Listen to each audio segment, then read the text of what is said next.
آج کے دور کے اندر بھی سب سے زیادہ طاقتور ملک اسی کو سمجھا جاتا ہے جس کا کنٹرول اسپیس کے اندر ہے۔ میرے پیارے آقا صلی اللہ علیہ وسلم کے پیارے دیوانوں، یہ اسپیس سے فائدہ اٹھانے کا جذبہ کہاں سے ملا؟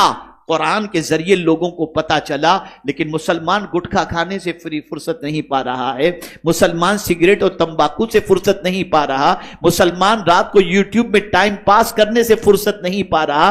نتیجتاً آج سچویشن یہ ہے کہ آج مسلمانوں کی طرف سے تحقیقی میدان کے اندر کوئی چیز ہوتی ہوئی نظر نہیں آتی۔ تو آرٹیفیشل انٹیلیجنس کی اصل جو ہے وہ اللہ عز و جل کی یہ آیہ کریمہ ہے کہ پروردگار نے حضرت آدم کو پیدا فرمایا اور پیدا فرما کر حضرت آدم علیہ السلام کو آن دا اسپوٹ اسی وقت ساری چیزوں کے نام سکھا دیے، اور پھر فرمایا فرشتوں سے کہا اگر تم بھی جانتے ہو تو بتا دو۔ جب دنیا نے دیکھا کہ اس طریقے سے ایک انسان کے اندر ساری چیزیں بھر دی گئیں تو ہم بھی کسی مشین میں ساری چیزوں کو بھر کر لوگوں تک ایجوکیشن پہنچا سکتے ہیں، اس طریقے سے ان کو آرٹیفیشل انٹیلیجنس کے حوالے سے ایک دستور ملا، قانون ملا، جس کی وجہ سے یہ وجود کے اندر آیا۔ میرے پیارے آقا صلی اللہ علیہ وسلم کے پیارے دیوانوں، اب آپ سمجھیں،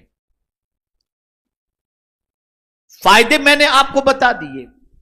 دنیا کے بہت سارے سائنس، دنیا کے بہت سارے کاموں کے اندر آپ اس کی مدد کے ذریعے آپ کا کام آسان ہو جائے گا، لیکن نقصان کیا ہے؟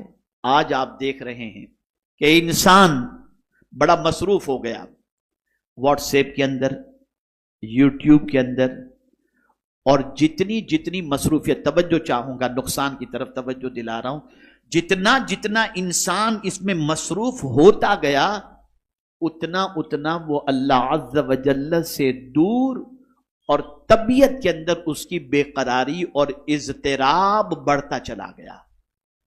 پہلے ننھے سے بچے ڈپریشن کے شکار نہیں ہوتے تھے، آج 8 سال کے بچے اینگزائٹی کے شکار ہیں، ڈپریشن کے شکار ہیں، نروس ہوتے نظر آتے ہیں۔ کیا وجہ ہے اس کی؟ وجہ سب سے بڑی یہ ہے کہ یہی گیجٹ، یہی موبائل، یہی گیم جس کے اندر انسان مصروف ہو گیا اور بچے مصروف ہو گئے، جس کی بنیاد پر ان کی طبیعت کے اندر بوجھل پن پیدا ہو گیا، اور آج ان کے اندر بے قراری اور بے چینی بڑھتی چلی گئی۔ تو اب آپ میں سے کوئی مجھ سے یہ اعتراض کر سکتا ہے کہ حضرت آپ کہتے ہیں کہ آرٹیفیشل انٹیلیجنس کی اصل قرآن میں موجود، سائنس کی اصل قرآن کے اندر موجود، دنیا نے جتنی تحقیقات کی ہیں وہ تحقیقات کی اصل جو ہے قرآن و حدیث کے اندر موجود ہے، تو پھر اگر ان چیزوں کو ایجاد کرنے سے بے قراری بڑھتی ہے تو پھر ان چیزوں کی اصل قرآن میں کیوں رکھی گئی؟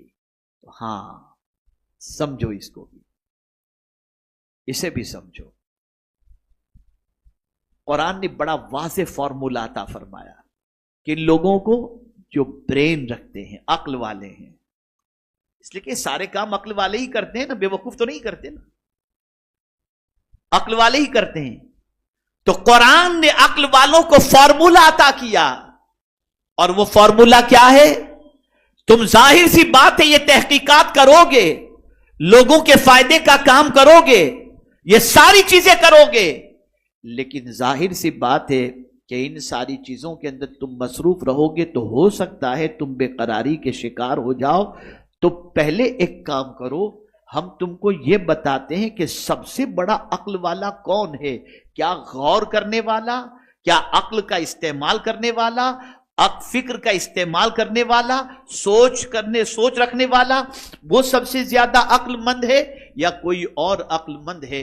تو اللہ نے واضح لفظوں میں اپنی کتاب میں فرمایا، ان فی خلق السماوات والارض واختلاف اللیل والنہار لآیات لأولی الالباب الذین یذکرون اللہ قیاما وقعودا وعلی جنوبہم ویتفکرون فی خلق السماوات والارض ربنا ما خلقت ھذا باطلا سبحانک فقنا عذاب النار۔ قرآن نے واضح لفظوں میں فرما دیا، بے شک آسمان و زمین کی تخلیق میں، رات و دن کے آنے میں اللہ کی نشانیاں ہیں۔ کن کے لیے؟ عقل والوں کے لیے. اللہ کی نشانیاں کن کے لیے؟ عقل والوں کے لیے. مولا عقل والا کون ہے؟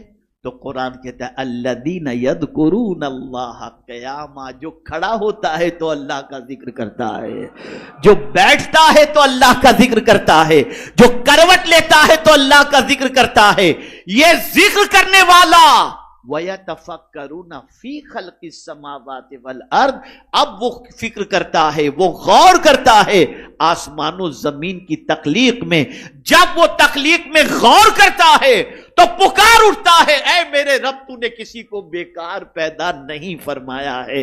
آپ ذرا سوچیں میرے پیارے آقا صلی اللہ تعالی علیہ وسلم کے پیارے دیوانوں، یہاں سے یہ بات سمجھ میں آئی کہ یہ مشین جس کے اندر انسان بہت وقت اپنا ضائع کر دے تو اس کی طبیعت کے اندر بے پناہ بے قراری پیدا ہوگی.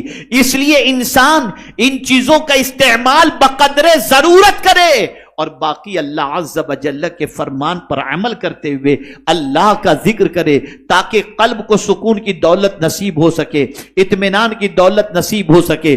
میرے پیارے آقا صلی اللہ علیہ وسلم کے پیارے دیوانوں، ہے بڑی کڑوی بڑی سچی لیکن چپتی ہوئی بات آج ان مشینوں نے اللہ سے دور کر دیا. کیا یہ بات سچ نہیں ہے؟ میں یہ نہیں کہتا کہ غلط ہے یا صحیح ہے، لیکن جو حقیقت ہے وہ میں آپ کو بتاؤں. ایک زمانہ تھا کہ ماہ رمضان المبارک کی بڑی راتوں کے اندر، طاق راتوں کے اندر بندہ مسجد میں عبادت کرتا، بندہ مسجد میں رات بھر نفل پڑھتا، شب برات میں نفل پڑھتا، یہ ساری چیزیں ہوا کرتی تھی. اب کیا ہوا؟ یوٹیوب پر پروگرام چل رہا ہے، آدمی گھر بیٹھے لیٹے لیٹے سارے پروگرام سے انجوائے کر رہا ہے، نہ ذکر کر رہا ہے، نہ تلاوت کر رہا ہے، نہ کچھ کر رہا ہے. میں یہ نہیں کہتا اس ذکر کو سننے کا کوئی فائدہ نہیں، لیکن ایک بات ضرور اپنی جگہ پر ہے کہ جو بیٹھ کر قرآن پڑھنا اور کھڑے رہ کر نماز پڑھنے کا فائدہ ہے، اس فائدے کو کوئی احاطہ کر ہی نہیں سکتا. لیکن آپ دیکھیں ان ساری چیزوں کی وجہ سے آج انسان کی پوزیشن کیا ہوئی. اور ڈاکٹر اقبال کو پہلے ہی معلوم تھا کہ دل کو جو ہے نا یہ چیزیں مار دیں گی. یہ مشین جتنے بھی، یعنی آپ آرٹیفیشل انٹیلیجنس کہہ دیں، موبائل کہہ دیں، یوٹیوب کہہ دیں، جتنے بھی آپ کو مشین نظر آئیں گے نا، یہ سب کے سب دل کی موت ہیں. ہے دل کے لیے موت مشینوں کی حکومت.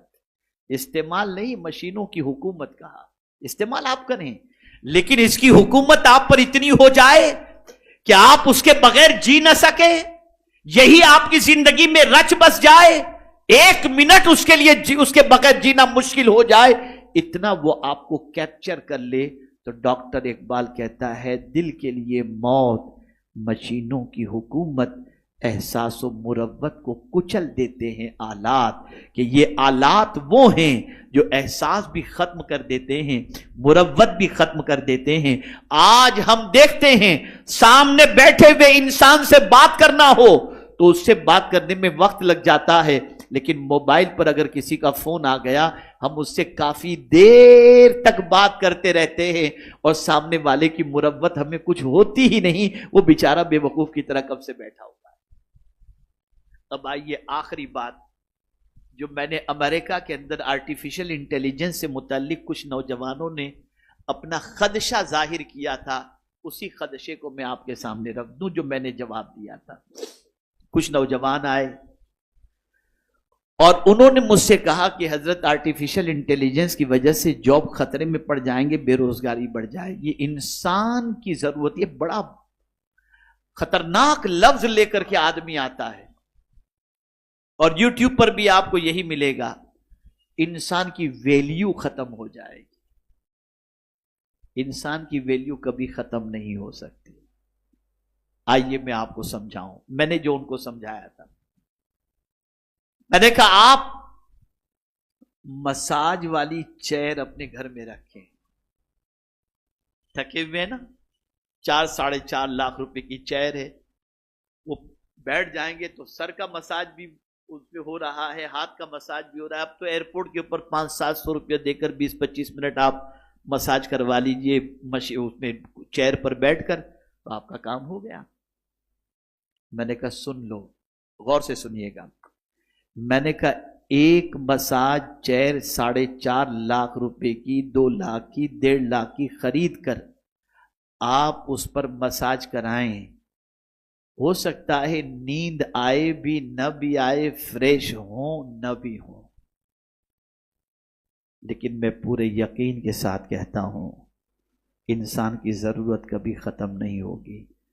آپ تھک کر کے گھر پر پہنچیں، ماں کی گود میں سر رکھ دیں اور ماں آپ کے بالوں میں صرف انگلیاں پھرانا شروع کر دے، آپ کو سکون کی نیند آ جائے گی. مشین وہ محبت کہاں سے لا سکتا ہے جو ماں کے ہاتھوں کے اندر موجود ہے؟ کہاں سے یہ لائے گا؟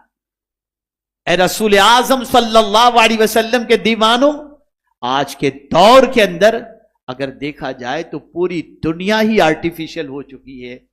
اب کیا اوریجنل رہ گیا ہے؟ یہ کہتے آرٹیفیشل انٹیلیجنس، تو میں کہتا ہوں اب تو مسکراہٹیں بھی آرٹیفیشل ہو گئیں، جنازے میں شرکت بھی آرٹیفیشل ہو گیا، بیماروں کی عیادت بھی آرٹیفیشل ہو گئی، شادی میں شرکت بھی آرٹیفیشل ہو گئی. اگر میں یہ کہوں تو غلط نہ ہوگا، اب اگر اوریجنل کوئی چیز ہے تو صرف موت ہے، وہ آرٹیفیشل نہیں. تو عرض کرنے کا منشا یہ ہے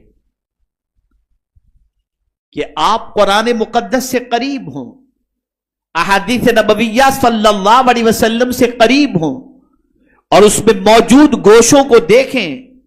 آپ خوب ترقی کریں، سائنس کے میدان کے اندر دنیا میں سب سے آگے نکل جائیں، لیکن ایک بات یاد رکھیے گا، قرآن سائنسداں بننے سے نہیں روکتا، فکر کرنے سے نہیں روکتا، غور کرنے سے نہیں روکتا، تحقیق کرنے سے نہیں روکتا، لیکن قرآن ضرور یہ کہتا ہے کہ تم پہلے دل کو سکون میں رکھ کر کے ساری تحقیقات کرنا، اور دل کا سکون اللہ کے ذکر سے ہے، اللہ کی یاد سے ہے.